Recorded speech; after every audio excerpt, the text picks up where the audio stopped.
में कोई महात्मा, कोई संत, कोई औलिया, कोई पीर पैगंबर आते हैं और फिर से रास्ता बताते हैं।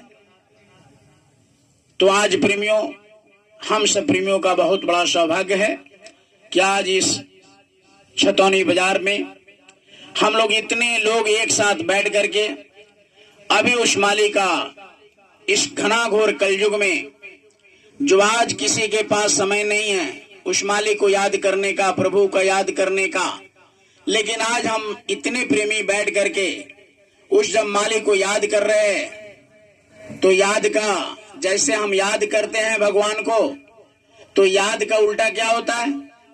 बहुत बच्चे पढ़े लिखे बैठे यहाँ, आज इंसान उस माली को, प्रभु को याद करना ही भूल गए।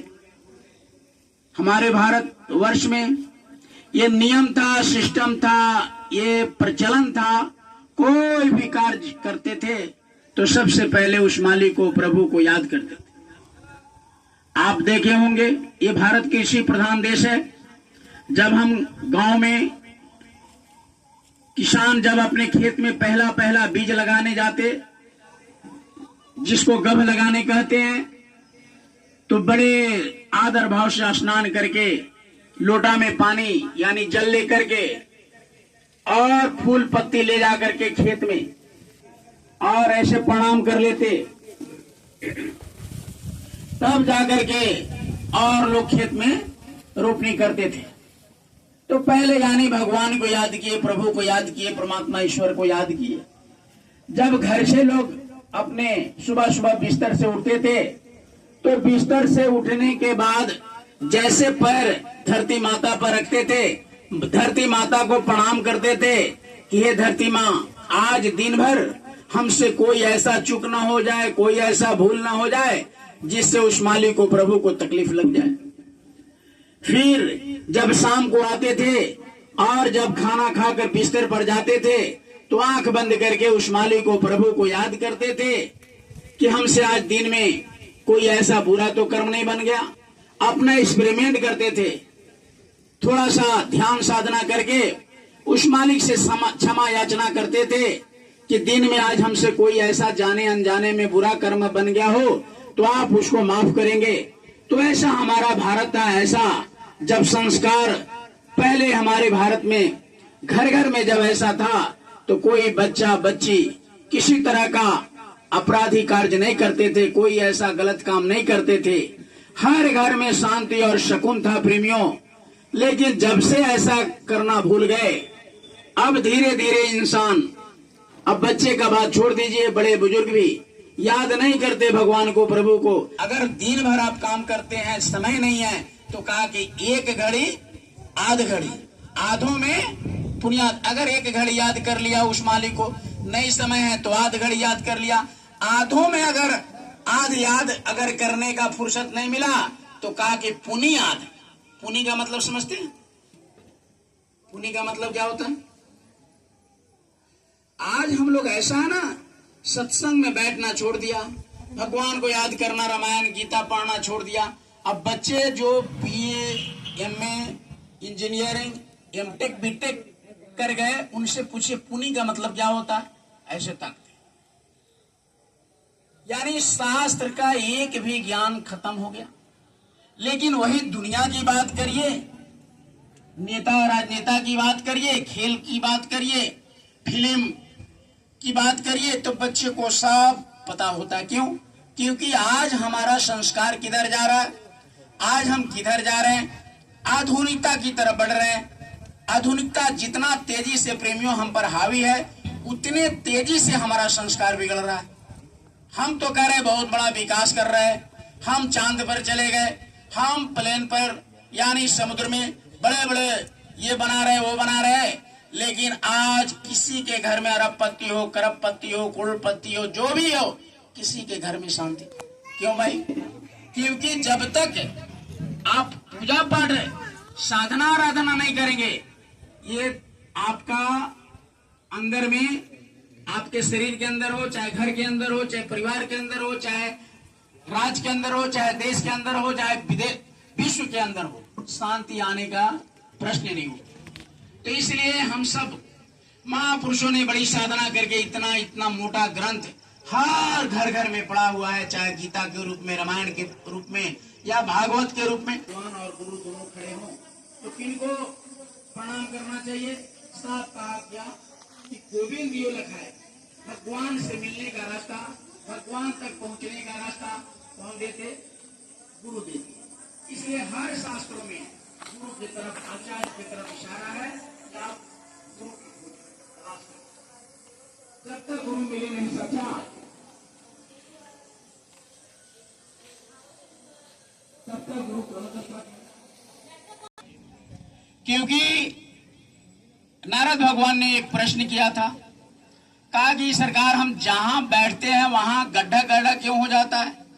यानी नारद भगवान जब जाते थे विष्णु लोक में और सभा में बैठते थे अपना समाचार, तो कल वहां बैठ गए, अब वहां बैठ गए, अब वहां से फिर मृत्यु लोक गए तो वहां का मिट्टी कटवा दिए, फिर दूसरे दिन वहां बैठे, वहां का मिट्टी कटवा, तो ऐसे गड्ढा गड्ढा दिखने लगा। तो नारद भगवान ने विष्णु भगवान से कहा कि सरकार, अब नारद भगवान को रात भर नींद नहीं आया। कहा कि ठीक है, रात भर ऐसे देखने लगे, कब सुबह होगा, कब सुबह होगा, कब सुबह होगा। जैसे 4 बजा कि बस स्नान कर करके उत्तर दिशा में चले गए। अब जा रहे थे तो एक मछली बेचने वाला मछली माथे पर ऐसे नहीं, वो मछली रखने का क्या कहते हैं उसको,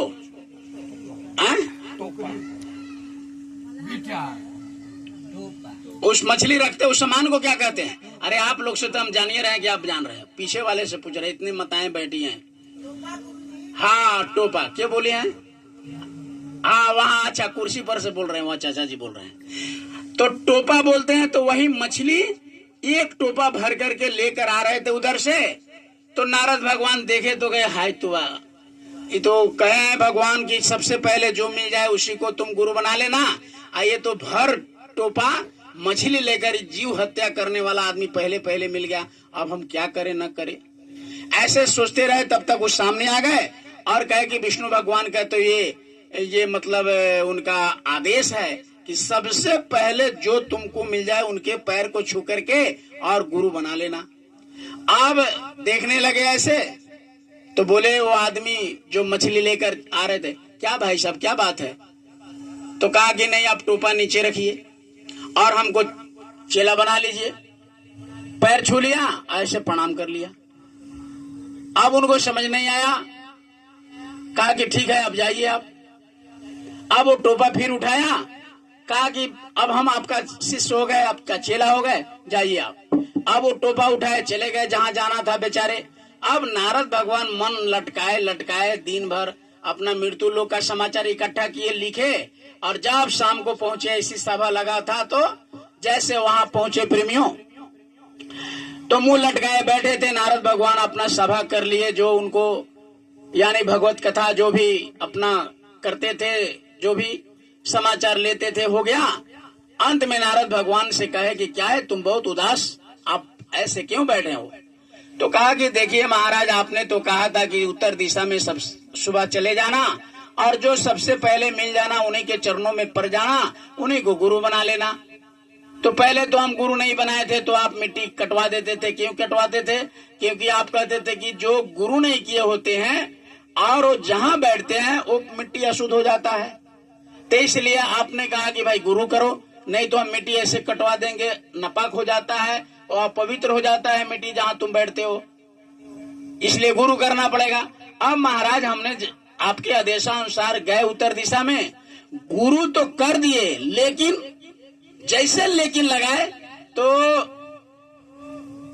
सरकार आगे का बात सुनिए। नहीं नहीं रुको, तुम यहीं पर रुको, अब तुमको नरक भोगना होगा। आई बा कहे कि एक तो गुरु नहीं किए थे तो जहां बैठते थे अशुद्ध हो गया जगह, आप मिट्टी कटवा देते थे। अब गुरु बना लिए आप ही के आदेश से, तो आप कह रहे हैं कि अब नरक भोगना पड़ेगा। ये हमको समझ नहीं आ रहा। हाँ, तुमको नरक भोगना क्यों? क्योंकि जब गुरु तुम बना लिया तो फिर गुरु में लेकिन क्यों लगा दिया? तो कहा कि सरकार आगे सुनिए, इसीलिए लेकिन लगा दिया। क्या लेकिन? क्योंकि वो जीव हत्या करने वाला था, वो मछली बेचने वाला था, पहले वही भेटा गया, आपका आदेश था वही। तो जीव हत्या करते हैं। तो कहा कि वो जीव हत्या करते हैं, क्या करते हैं उससे मतलब नहीं है, लेकिन तुम जब गुरु मान लिया उनको तो लेकिन उसमें क्यों लगा दिया। अब लेकिन जो रामचरितमानस में लिखा हुआ है कि जिन संतों को अपमान जो करते हैं वो सीधे नरक हो जाते। ये रामचरितमानस हम नहीं करे, गोस्वामी जी महाराज उत्तराखंड में लिखते। तो वो क्या हुआ, कहा कि लेकिन लगाने से आपको चला जा नरकों में जाना होगा। तो फिर अब हाथ जोड़ने लगे कि नरक से कैसे बचे। अब विष्णु भगवान से हाथ जोड़े कि ठीक है आपने कहा गुरु करो, आप ही बताइए कि गुरु ये नरक से कैसे बचेंगे हम। कहा कि तब तो गुरु ही बताएगा, जिसको गुरु तो बनाए हो जाओ उनसे से पूछना, गुरु ही बताते हैं नरक और स्वर्ग से बचने का उपाय। फिर सुबह वैसे ही 4 बजा चले गए और उधर से फिर वो आ रहे थे, पैरों पर है, कहे कि आप टोपा नीचे रखिए। कहा कि देखिए हमने तो आपको गुरु बना लिया, लेकिन अब रात दिन ये जीव हत्या करते हैं, हमारे मन में थोड़ा खोट आ गया, लेकिन लगा दिया आप में। तो विष्णु भगवान ने कहा कि नरक जाना पड़ेगा। अब नरक से बचने का उपाय हमने पूछा उनसे, तो उन्होंने कहा कि जाओ जिसको गुरु बनाए हो वही गुरु ही नरकों से छुड़ाते हैं, उन्हें बचाते हैं। तो आप हमको नरक से बचने का उपाय बताइए। कहा कि इधर आओ, आप बैठो। नारद भगवान के कान में ऐसे कुछ बोल दिए, कुछ यंत्र मंत्र वो बता दिए। कहा कि जाओ, इशारा कर दिए। अब जब नारद भगवान गए प्रेमियों विष्णु लोक में फिर से शाम को, तो कहा कि क्या नारद जी आ गए गुरु से मिलकर के। हाँ सरकार। तो कहा कि अब तो नरक आपको जाना, बचने का उपाय। तो हाँ वो सब बचने का उपाय क्या होगा नहीं होगा, लेकिन सरकार पहले हमको डायग्राम बताइए, उसका नक्शा बताइए कि स्वर्ग कैसा होता है और नरक कैसा होता है। पहले हमको ये तो बता। अच्छा हम लोग कहीं जाते हैं तो नहीं कहते भाई क्या भेज दो मोबाइल पर, बच्चा सब जानता है, बोलो ना भाई। अरे भाई जोर से बोलो ना। अरे रास्ता भूल जाते हो तो क्या मंगाते हो मोबाइल पर, लोकेशन, मैप लोकेशन। तो कहा कि थोड़ा लोकेशन तो बता दो भाई कि नरक कैसा होता है, स्वर्ग कैसा होता है। विष्णु भगवान से नारद जी प्रश्न किए। उस जमाने का वो बताए नक्शा, आज के जमाने में कहा कि लोकेशन कैसे होता है नरक का। तो ऐसे लिया नारद भगवान ने, ऐसे बता दिए खींच करके, ये नरक का फोटो हो गया, नक्शा हो गया। इधर बना दिए स्वर्ग का, तो नरक का इधर बना दिए, स्वर्ग का इधर बना दिए। अब नारद भगवान जहां नरक बनाए थे अब उसी पर क्या हुआ, नारद भगवान ऐसे लूटपुट करने लगे। सुनिएगा बहुत जल्दी, जहां नरक बनाए थे ना विष्णु भगवान उसी नक्शे पर ऐसे लूटपुट करने लगे। तो विष्णु भगवान का लगा कि भाई क्या हो गया तुमको, क्या हो गया। तो नहीं सरकार नरक भोग रहे हैं। कहा कि नरक यहाँ क्या भोग रहे हैं, नरक में जाकर भोगना पड़ेगा। तो नहीं ये तो नरक अभी बनाए और वो नरक तो अभी बनाए हैं, अगर हम यही भोग लेते तो क्या दिक्कत। तो नारद भगवान ये बात समझ कर सुन करके विष्णु भगवान ने कहा नारद जी ये तुमको बुद्धि कौन बना दिया, कौन बताया। तो कहा कि हमारे कान में वही हमारे गुरु महाराज ने ही कहा कि जा करके आप विष्णु भगवान से कहिएगा कि नरक का फोटो बना दीजिए और ये स्वर्ग का बना दीजिए। जहाँ नरक का बनाए होंगे वही उलट पुलट करिएगा, वही भोग लीजिएगा। आपको बदबूदार कांटेदार वहाँ मारता है, काटता है, चिल्लाता रहता, अरबों खरबों जोनी तक वो चिल्लाते रहते हैं। जीवात्मा इतनी मारते, कितने बार जोड़ते हैं फिर काटते हैं, कितने काटने का अलग नरक, जलाने का अलग नरक है, पीप वाला अलग नरक है, मवाद वाला अलग नरक है, उसी में जीव को ऐसे डुबाते हैं। तो वहां से भोगने से अच्छा है कि तुम यही नक्शे पर भोग लेना, ये हमारे गुरु महाराज ने कहा, तो यही हम भोग लेते हैं। तो कहा कि नहीं वहां जाना पड़ेगा। कहा कि वो तो आप ही बनाए, यहाँ भी आप ही बनाए। तो प्रेमियों इसी तरह से, यानी कहने का मतलब यही कि गुरु हमको हर हाल में करना है, क्योंकि गोस्वामी जी महाराज ने यहाँ भी कहे कि अगर उन्होंने कहा कि साध का क्या होता है, कहा कि निगुड़ा हमको ना मिले, पापी मिले 1000, एक निगुड़ा के सर पे लाख पापी का भार। ये गोस्वामी जी महाराज ने कहा। क्या कहा, निगुड़ा हमको ना मिले, पापी मिले 1000, एक निगुड़े के सर पे लाख पापी का भार। यानी कहा कि निगुड़ा हमको नहीं मिले, पापी हजारों मिल जाए कोई बात नहीं है, लेकिन निगुड़ा का दर्शन नहीं होना चाहिए। क्यों, क्योंकि एक निगुड़ा पर लाख पापी का भार होता है। तो निगुड़ा किसे कहते हैं भाई, निगुड़ा उसे कहते हैं जो गुरु नहीं करते, जो गुरु नहीं बनाते, तो उसको निगुड़ा कहते हैं। तो जो गुरु आज तक नहीं बनाए उनका शास्त्रों में लिखा हुआ है। देखिएगा, जो गुरु नहीं हुए होते वो जग में नहीं बैठते।